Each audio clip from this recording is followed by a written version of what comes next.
नमस्कार, आप देख रहे हैं फॉलो अप और इस वक्त की बड़ी खबर यही है कि भाजपा के 18 विधायकों को निलंबित कर दिया गया है। जैसे ही आज सदन की कार्रवाई शुरू हुई उसके बाद गिरिडीह के विधायक सुदीप कुमार सोनू ने नियमावली का हवाला देते हुए और विधायकों का नाम पढ़ते हुए कहा कि इन विधायकों पर कार्रवाई होना चाहिए।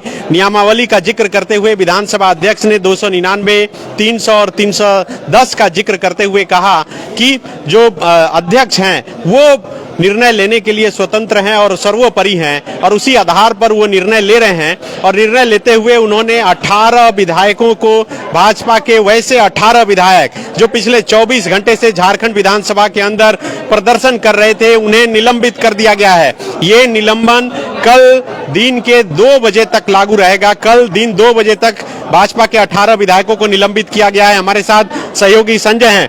कौन कौन विधायक हैं जिन्हें निलंबित किया गया है? देखिए, सबसे पहले नाम मैं पढ़ देता हूं। बिरंची नारायण, अनंत ओझा, रणधीर सिंह, नारायण दास, अमित मंडल, नीरा यादव, किशुन दास, केदार हाजरा, अपर्णा सेन, राज सिन्हा, कोचे मुंडा, भानु प्रताप शाही, समरी लाल, सीपी सिंह, नवीन जायसवाल, शशिभूषण मेहता, आलोक चौरसिया और पुष्पा देवी, इन 18 विधायकों को स्पीकर ने सदन की कार्यवाही शुरू होने के तुरंत बाद जो है निलंबित कर दिया है। कल आखिरी दिन है सदन का, मानसून सत्र का, इस पंचम विधानसभा का, और कल तक के लिए यानी कि कल 2 बजे तक के लिए जो है इन विधायकों को निलंबित कर दिया है स्पीकर रविंद्रनाथ महतो ने।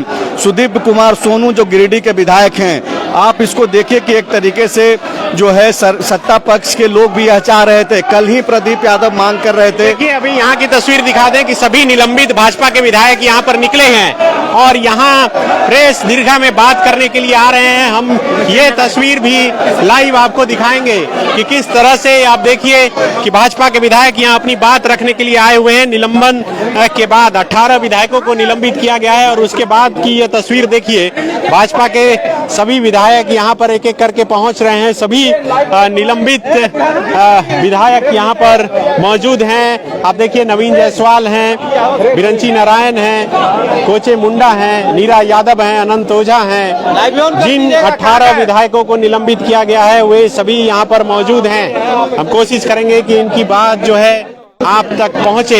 ये तस्वीर आप देख सकते हैं कि किस तरह से निलंबित होने के बाद भाजपा के सभी विधायक इस वक्त विधानसभा के बाहर यहाँ पर निकले हैं पत्रकारों से बातचीत करने के लिए।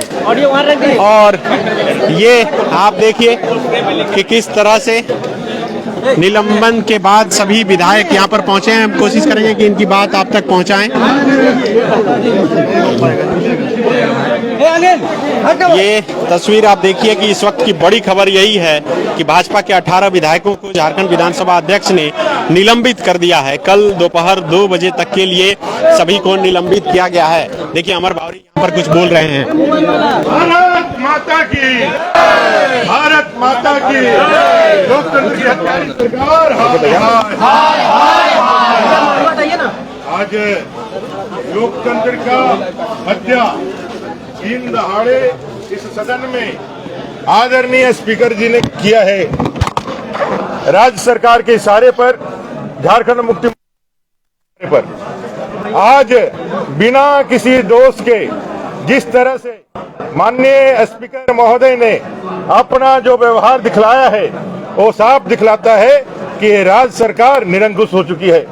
आज लोकतंत्र की हत्या करने वाली सरकार ने इस अभूतपूर्व काला अध्याय को रिपोर्टिंग करने से पहले तो यहाँ के जितने भी हमारे पत्रकार हैं उनको आने से रोका आज सदन के अंदर। वहीं दूसरी ओर उन्होंने बड़े ही अमर्यादित तरीके से, बड़े ही तेज में हमारे तमाम विपक्ष के साथियों को सीधे सुदीप सोनू जी के कहने पर, सरकार के कहने पर सस्पेंड कर दिया। उनका व्यवहार ऐसा था कि भाई कोई सिपाही सलार अगर मैदान में गया है और उनके आका ने कहा है और आका के कहने पर यदि उसने काम नहीं कर पाया तो जो झुंझलाहट दिखती है सिपाही सलार की, वैसे ही उनकी झुंझलाहट देख रही थी। और उन्होंने संविधान की मर्यादाओं को भंग करते हुए एक साथ पूरे देश के इतिहास में किसी विधानसभा के अंदर पूरे विपक्ष को सस्पेंड करने का, लोकतंत्र की हत्या करने का इससे दूसरा उदाहरण नहीं मिल सकता है। आज आप लोगों ने देखा होगा किस तरह से पाकुड़ के गोपीनाथपुर जाने से, आसाम के सीएम और हमारे सह प्रभारी हेमंत बिस्वा शर्मा जी को भी रोका जा रहा है। वो गोपीनाथपुर अब झारखंड का हिस्सा नहीं है, वो देश का हिस्सा नहीं है, वो बांग्लादेश का हिस्सा बन गया है। ये सरकार दिखाती रही है तुष्टीकरण, वोट बैंक की राजनीति। और युवाओं के सवाल पर, जिन युवाओं को 5 लाख बेरोजगारी, 5 लाख रोजगार और 5,000 बेरोजगारी का भत्ता दे के वायदा करके सरकार आई थी, जिन अनुबंध कर्मियों के परमानेंट करने का भरोसा, चाहे वो पारा शिक्षक हो, सहायक अध्यापक हो, पोषण सखी हो, आंगनबाड़ी सेविका सहायिका हो, के द्वारा यह दिया गया ताकत जो हमसे छीना है लोकतंत्र, यह एक काला अध्याय है। इमरजेंसी लगाने वाली कांग्रेस आज फिर से कांग्रेस जेएमएम ने मिलकर के एक काला अध्याय लिखा है जिसको जनता कभी नहीं माफ करी है। मैंने कहा तो पत्रकारों को ये इमरजेंसी है जो कांग्रेस जेएमएम कहती है कि भाई यहाँ अवैध एक डार्क इमरजेंसी चल रही है, हिडन इमरजेंसी चल रही है, उनको अपने गिरबां में झांकना चाहिए कि आज उन्होंने जो नंगा नाच किया उस नंगा नाच को जनता के बीच नहीं जाए, इसलिए पत्रकार सबको भी दर्शक दीर्घा में, पत्रकार दीर्घा में आने की अनुमति नहीं दी।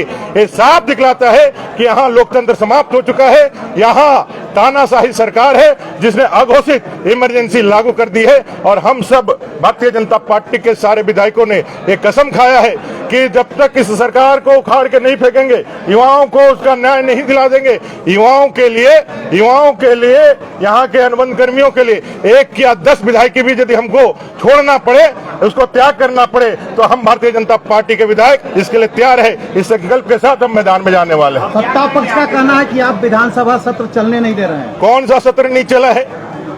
उनकी मर्यादा, जो स्पीकर महोदय बड़े बड़े बातें कर रहे हैं, उनके मर्यादा वीडियो हमारे पास आप निकाल करके देख लीजिए 2014 से 2019, और विधायक के रूप में उनका आचरण देख लीजिए ना। बड़ी बड़ी बातें कर रहे हैं, संविधान की बातें कर रहे हैं। उस समय स्पीकर थे दिनेश उरांव जी, माननीय दिनेश उरांव जी, किसने जूते फेंके थे उनके ऊपर? वो आदिवासी नहीं था, एक आदिवासी के ऊपर जूता फेंका, तब तो किसी को नहीं सस्पेंड हुआ था। हम लोगों ने तो कुछ किया क्या? जूता फेंका क्या? गाली गलौज किया क्या? हमने कहीं स्प्रे मारा क्या? हम तो सिर्फ और सिर्फ बैठ करके इस सरकार का ध्यान उस ओर आकृष्ट करना चाहते थे जिन वायदों को करके ये सरकार सत्ता में आई थी, लेकिन इन्होंने सबको ठगा है, इनकी झूठ पकड़ी गई है, इनका नकाब उतर गया है, इसलिए अपने तानाशाही को यहाँ स्टेब्लिश करना चाहते हैं। लेकिन इनकी उम्र अब 2 महीने से ज्यादा नहीं है। नई सरकार आएगी और इस पाखंडी झूठी सरकार को उखाड़ के बाहर फेंकेगी। मावरी जी, उनका कहना है कि सदन जो है वो अपने नियम कानून से चलता है, तो मुख्यमंत्री कौन सा नियम है? कौन सा नियम है? उन्होंने पूछा कि हम लोग से किस तरह से कल हमारे विधायकों को, हम सबको बिजली काट दिया गया, एसी काट दिया गया, हमें निषेध कर दिया गया शौचालय जाने से, हमें बाहर निकलने से रोक दिया गया, किस तरह से हमको उठा करके बेल में यहाँ बेल से बाहर निकाल के लॉबी में रखा गया, लॉबी में भी रुके 2 बजे रात को उठा करके यहाँ बाहर फेंक दिया गया। किस लिए भैया? ये कौन सा कानून में लिखा हुआ है? अरे कौन सा ताकत आपको दिया हुआ है? ये बपोती नहीं ना आपका, ये विधानसभा। इनको लग रहा है कि उनको रजिस्ट्री मिल गया है, उनको किसी वायसराय ने यहाँ रजिस्ट्री कर दिया है और यहाँ बैठे हुए हैं। ये आपकी बपोती नहीं है, ये भारत के संविधान और लोकतंत्र का सबसे बड़ा मंदिर है और यहाँ जनता ने चुन करके हमको भेजा है। आपके कृपा से हम लोग नहीं आए हैं और ये बात आपको समझना होगा। और जिस तरह से आपने अपने अधिकारों का हनन किया है, ये जनता भी देख रही है और आपको उखाड़ करके बाहर फेंकेगी और बाबा साहब आम्बेडकर के संविधान को यहाँ लागू करा के रहेगी। हम लोगों ने 1975 के इमरजेंसी को भी लड़ करके हटाया था और इस अत्याचारी सरकार के इमरजेंसी को भी लड़ के हटाया। क्या रहेगी आगे की रणनीति? आगे हम लोग मैदान में हैं, जनता के बीच है। हमारे सारे माननीय विधायकों को कल तक के लिए निलंबित कर दिया गया है, सदन की कार्रवाई से बाहर कर दिया गया है। ये सारे लोग डरे हुए हैं, ये सारे लोग बौखलाए हुए हैं, सारे लोग तमतमाए हुए हैं। स्पीकर खड़ा होकर के ऐसे हाथ दिखा करके चैलेंज कर रहे हैं, ऐसे हाथ दिखा के चैलेंज कर रहे हैं। कभी लगा ही नहीं कि स्पीकर के पद में। यहाँ माननीय उच्च न्यायालय ने एक निर्देश दिया कि बांग्लादेशी घुसपैठियों का पहचान करो, बांग्लादेशी घुसपैठियों को पहचान करके उनको रेखांकित करके उनको बाहर निकालो। और ये स्पीकर जो खुद अथॉरिटी है, आज जिसके ताकत से हो हम लोग के ऊपर कलम चलाएं, वो खुद अथॉरिटी है, वो न्यायाधिकरण के खुद सभापति है, वो खुद बाहर क्या स्टेटमेंट देते हैं कि बांग्लादेशी घुसपैठ जैसा कोई मामला ही नहीं है। एक न्यायाधिकरण दूसरे न्यायाधिकरण को चैलेंज करता है और संविधान की बातें करते हैं, संवैधानिक परंपरा और विषयों की बात करते हैं। आप पूरी तरह से बायस्ड है, आप पूरी तरह से एक कार्यकर्ता के रूप में। ऐसा कोई भी स्पीकर हम लोगों ने नहीं देखा है जो पार्टी का झंडा लेकर के और अबीर लेकर के इस मंचों पे जाए और अपने लोगों कोई उदाहरण है आप लोगों के पास? हम लोग विधानसभा कितने स्पीकर रहे, चाहे सीपी सिंह जी रहे, रामनाथधारी जी रहे हो या दिनेश उरांव जी रहे हो, किसी स्पीकर ने ऐसा व्यवहार किया है क्या?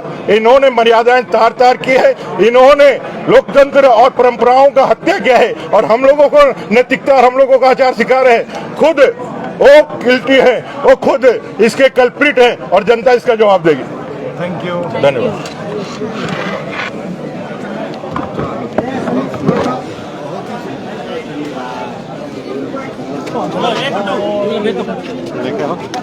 राहुल जी क्यों कर दीजिए